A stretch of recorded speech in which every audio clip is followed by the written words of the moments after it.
Hello everyone, this is Dheeraj Suri and I welcome you all in Dheeraj Suri classes. So from today we are starting the chapter number 1 of your reading Michael P. Todaro and Stephen C. Smith, Todaro and Smith.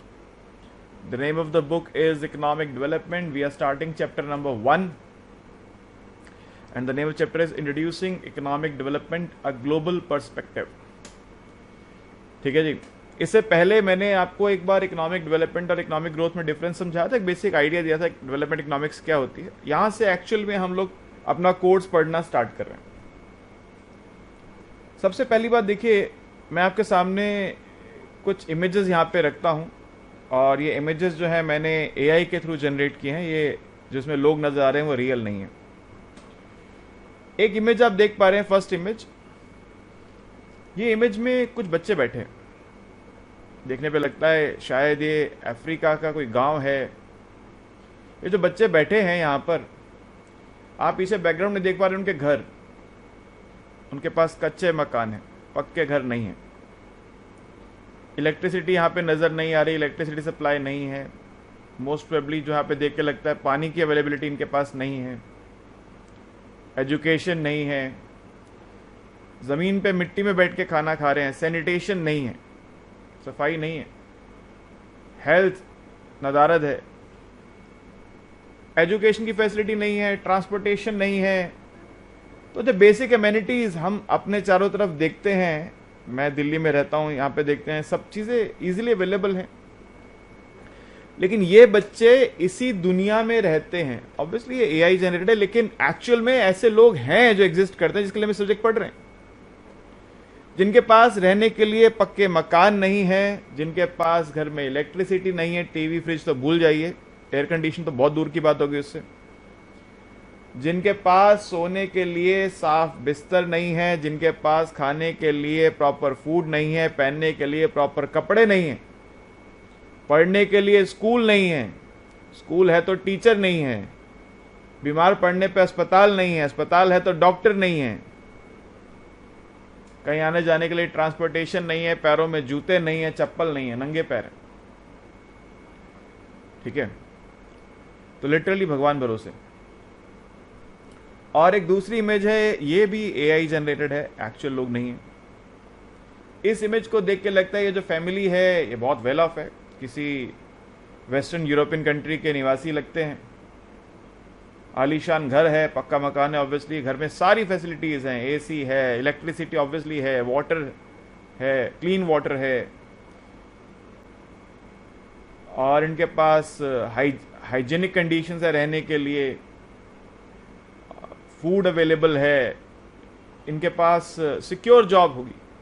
Secure job मतलब इनको परवाह नहीं है कि पैसे कहां से आएंगे. प्रिडिक्टेबल इनकम है, जॉब सिक्योर है.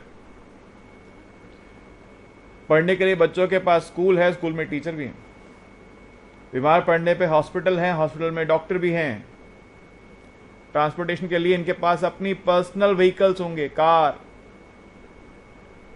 अदरवाइज जिस शहर में रहते हैं वहां पे पब्लिक ट्रांसपोर्टेशन सिस्टम है. ये दोनों तस्वीरें इसी दुनिया के लोगों की हैं.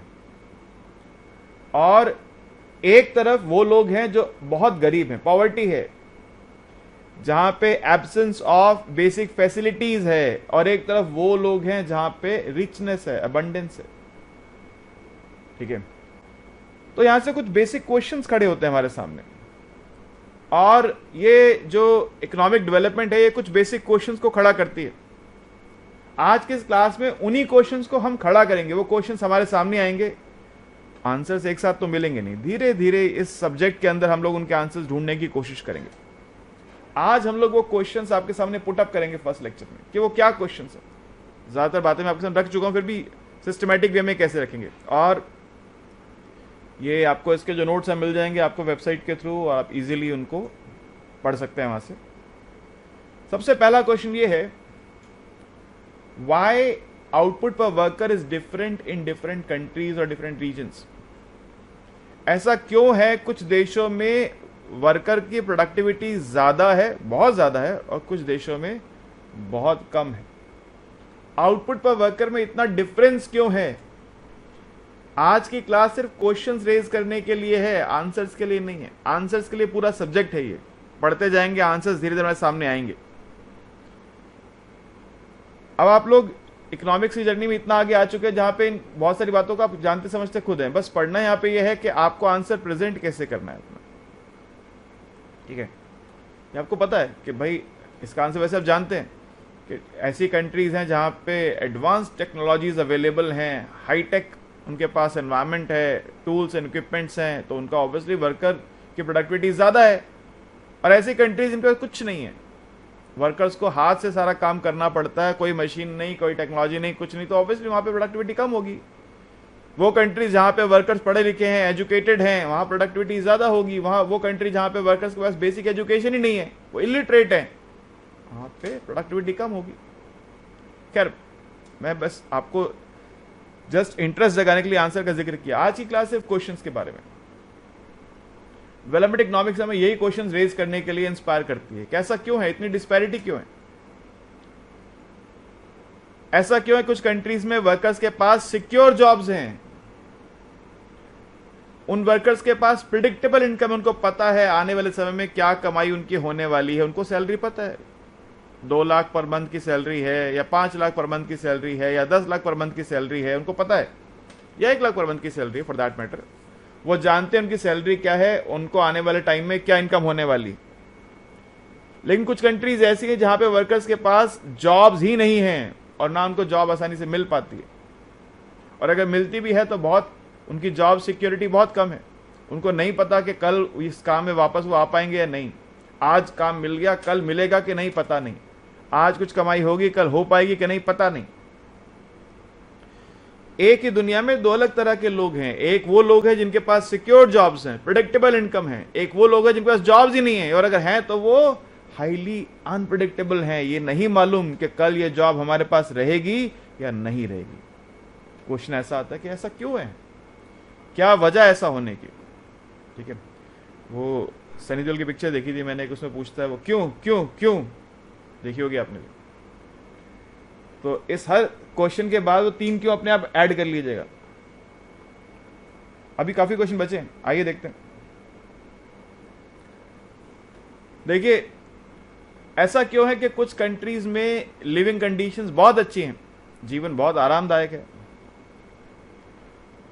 जब बच्चा सुबह उठता है घर में, तो जिस कमरे में सोता है वहां पे प्रॉपर इलेक्ट्रिसिटी है, एयर कंडीशनिंग है, उसके पास कंफर्टेबल बेड है जहां पे इजीली वो सो सकता है। सुबह उठता है, उसके लिए ब्रेकफास्ट रेडी है, जाने के लिए स्कूल है, स्कूल जाने के लिए स्कूल बस है, स्कूल में प्रॉपर सिक्योरिटी है, टीचर प्रॉपरली पढ़ाते हैं, देखभाल करते हैं बच्चे की। वो घर आता है, उसके बाद घर में लंच है, एंजॉयमेंट के बाकी सारे मीडियम्स अवेलेबल हैं, टेलीविजन है, कंप्यूटर है, लैपटॉप है, मोबाइल फोन है, खेलने के लिए उसके पास घर है, घर के पास गार्डन है, वो सब चीजें।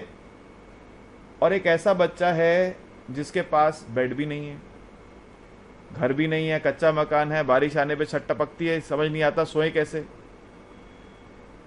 जाने के लिए स्कूल नहीं है, खेलने के लिए टॉयज नहीं है, गर्मी लगे तो इलेक्ट्रिसिटी नहीं है, पंखा चलाने की भी स्थिति नहीं है, पीने के लिए पानी भी नहीं है, वो भी बहुत दूर पैदल चल के जाना पड़ता है, और वहां से नंबर लगा के लाइन में लगना पड़ता है, और वहां से पानी भर के लाना होता है, और जो पानी वो लेकर आते हैं इसकी गारंटी भी नहीं है कि पानी साफ होगा, वो कंटामिनेटेड हो सकता है, और बहुत ज्यादा चांसेस है कंटामिनेटेड ही होगा।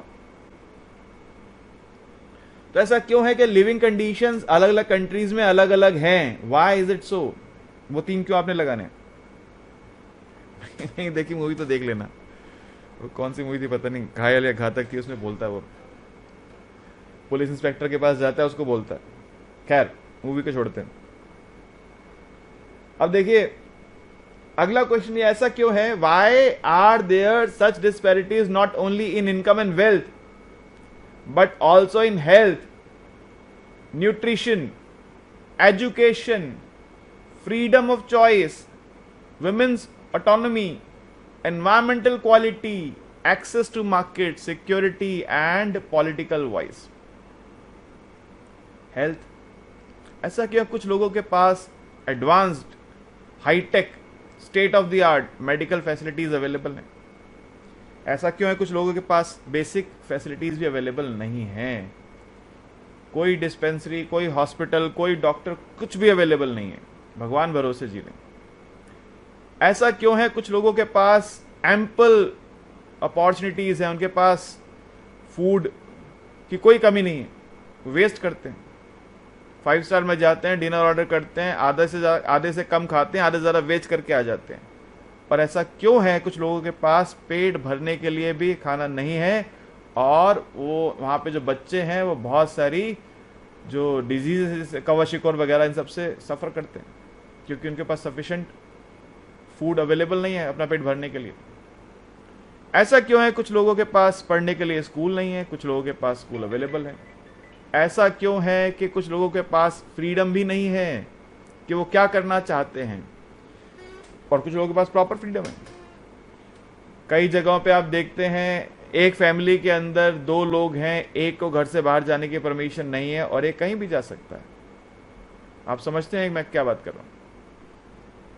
6 बजे के बाद एक बच्चे को घर से बाहर जाना अलाउड नहीं है, और दूसरा बच्चा 12 बजे तक भी घर के बाहर घूम के आ सकता है। जो पढ़ने में होशियार है उसको अगर एक छोटी सी हेल्प मिल जाए, कोई कोचिंग मिल जाए, कोई टीचर मिल जाए जो उसको थोड़ा सा और उसका हैंड होल्ड करके पढ़ा दे, वो बहुत आगे जा सकता है। लेकिन क्योंकि वो गर्ल चाइल्ड है तो उसको फैसिलिटी अवेलेबल नहीं है, वो बाहर नहीं जा सकता पढ़ने के लिए। और वो बच्चा जिसको पढ़ना ही नहीं है, वो कोचिंग ज्वाइन करता है, वहाँ जाके हंसी मजाक हा हा हु करके घर आ जाता है, पढ़ता भी नहीं है। ऐसा नहीं है कि सभी ऐसे हैं, एक जनरल बात की जा रही है।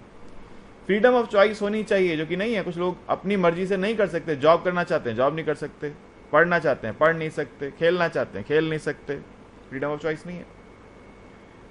ऐसा क्यों है कुछ लोगों के पास मार्केट्स का एक्सेस नहीं है। आप देखते हैं अक्सर किसान फसल उगाता है, मार्केट तक जाने से मतलब मार्केट का एक्सेस नहीं है उसके पास, उसको वो फसल सड़क पे फेंक देनी पड़ती है, और बीच का जो व्यापारी है वो वही चीज इतनी महंगी बेच रहा होता है शहरों में जिसका कोई दाम का अंत नहीं होता।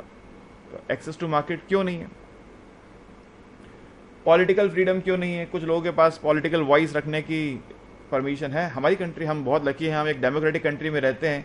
इस बात को समझना बहुत ज़रूरी है कि वो लोग जो किसी डेमोक्रेटिक सेटअप में नहीं रहते हैं, आप अपने बड़ी मज़े से इंस्टाग्राम पे, फेसबुक पे, व्हाट्सएप पे कुछ भी बात लिख डालते हैं, किसी भी पॉलिटिकल पर्सनैलिटी के बारे में, ABC, किसी के बारे में कुछ भी जो आप चाहते हैं लिख डालते हैं।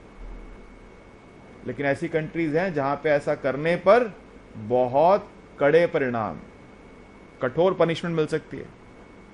पॉलिटिकल चॉइस बहुत जगहों पे अवेलेबल नहीं है। तो क्वेश्चन ऐसा क्यों है? मैंने पहले ही कहा था आज की क्लास में क्वेश्चंस के बारे में, आंसर्स आगे तो सब्जेक्ट है पूरा आंसर्स के लिए। तो ऐसा क्यों है कुछ कंट्रीज में पॉपुलेशन बहुत तेजी से ग्रो कर रही है और वो इतने लोगों को फैसिलिटीज नहीं दे सकते, और कुछ कंट्रीज में पॉपुलेशन श्रिंक कर रही है। Why is it so? ऐसा क्यों है कि पब्लिक सर्विसेज जो हैं, they are in some countries they are inefficient, insufficient and corrupt, while in some other countries they are very efficient. आप अपने ये तो अपने यहाँ देख सकते हैं, ये बात तो हम भी फेस करते हैं। किसी अगर आपको गवर्नमेंट हॉस्पिटल में जाना हो, आपको कोई डॉक्टर नहीं जानता या कोई और वहाँ पे एडमिनिस्ट्रेशन का बंदा नहीं जानता, तो ट्रीटमेंट लेना वहाँ पे एक चैलेंज, या कोई भी जो गवर्नमेंट डिपार्टमेंट से एक चैलेंजिंग काम है ट्रीटमेंट ले पाना, या कुछ भी आप फैसिलिटी वहां पे अवेल कर पाना बहुत मुश्किल है। उसकी वजह क्या है कि वो जो सर्विसेज हैं दे आर इनएफिशिएंट। दूसरी वजह दे आर इनसफिशिएंट। डिमांड बहुत ज्यादा, सप्लाई बहुत कम, वो बेचारे भी थक जाते हैं, किस किस को हैंडल करें। ठीक है ना? एक तो इनएफिशिएंट है, दूसरा इनसफिशिएंट है, और तीसरा सबसे बड़ा कारण करप्शन। जो किसी पावरफुल पोजीशन में आ जाता है, करप्शन अपने आप उसके पास आ जाता है। ठीक है? वो कहते हैं अक्सर ईमानदार वही, उसको बेईमानी करने का मौका नहीं मिला। लेकिन कुछ कंट्रीज ऐसी हैं जहां पे ये सर्विसेज जो हैं एफिशिएंट हैं, सफिशिएंट हैं, और करप्शन ना बहुत कम है। तो व्हाई इज इट सो? ऐसा क्यों है? क्या कारण है इसका? और देखिए, ऐसा क्यों है कि कुछ पुअर कंट्रीज जो थी वो रिच हो गई, जबकि बाकी ऐसा नहीं कर पाई। आप याद कीजिए वर्ल्ड वॉर्स के बाद जापान का और जर्मनी का क्या हुआ था। यूएसए ने जापान के ऊपर एटॉमिक बॉम्ब से अटैक किया था, जापान की इकॉनमी को डिस्ट्रॉय कर दिया था, जर्मनी के 2 हिस्से कर दिए थे, उसकी भी इकॉनमी को डिस्ट्रॉय कर दिया था पूरी तरह से, मिलिटरीली भी उनको खत्म कर दिया था। लेकिन आज जर्मनी और जापान वर्ल्ड की लीडिंग इकोनॉमीज बन गई वापस से, जबकि कुछ कंट्रीज उस समय भी पुअर थी, आज भी पुअर हैं। तो ऐसा क्यों है कि कुछ कंट्रीज तेजी से ग्रो कर, जो पहले पुअर थी तेजी से ग्रो करके रिच कंट्रीज में शुमार हो गई, और ऐसा क्यों है कि कुछ कंट्रीज पुअर थी, पुअर ही रह गई। रिचनेस तो दूर की बात है, सर्वाइवल भी वहां पे लोगों के लिए बड़ा कठिन है। आप ये ना सोचिए दिल्ली में रह करके इंडिया के अंदर लोगों की लाइफ बहुत आसान हो चुकी है। अगर आप जब डेटा पढ़ेंगे आगे तो आप पाएंगे हमारी कंट्री की जो हालत है वो वर्ल्ड में सबसे गरीब देशों में शुमार हैं हम लोग। डेवलपमेंट को के जो पैरामीटर्स हैं उसमें हम बहुत पीछे हैं। हमारे यहाँ पे लोगों के पास पीने के लिए पानी की अवेलेबिलिटी, बहुत बड़े पॉपुलेशन के सेक्शन के पास पीने के पानी की अवेलेबिलिटी नहीं है, सैनिटेशन अवेलेबल नहीं है, मेडिकल फैसिलिटीज अवेलेबल नहीं है, एजुकेशन अवेलेबल नहीं है। ये नहीं सोचिए कि हम दिल्ली में रह के देख रहे हैं डेवलपमेंट हो रही है तो डेवलपमेंट हो रही है, बहुत जगह बहुत बहुत बहुत पीछे हैं लोग अभी। तो क्वेश्चन ये है कि ऐसा क्यों हो गया कि हम या बाकी जो देश गरीब थे गरीब ही रह गए और कुछ देश फटाफट से अमीर हो गए 50-60 साल में ही। Why is it so? ऐसा क्यों है कि कुछ जगहों पे चाइल्ड इलनेस और डेथ रेट्स हाई हैं, कुछ जगहों पे कम हो गया, कुछ जगह पे भी हाई हैं, और उनको कम करने के लिए क्या किया जा सकता है? इन्फेंट मोर्टेलिटी रेट, इसको कम करने के लिए क्या किया जा सकता है? चाइल्ड मोर्टेलिटी रेट 1 साल से कम है तो इन्फेंट है, 5 साल से के आसपास बच्चा है तो चाइल्ड मोर्टेलिटी रेट में काउंट होता है।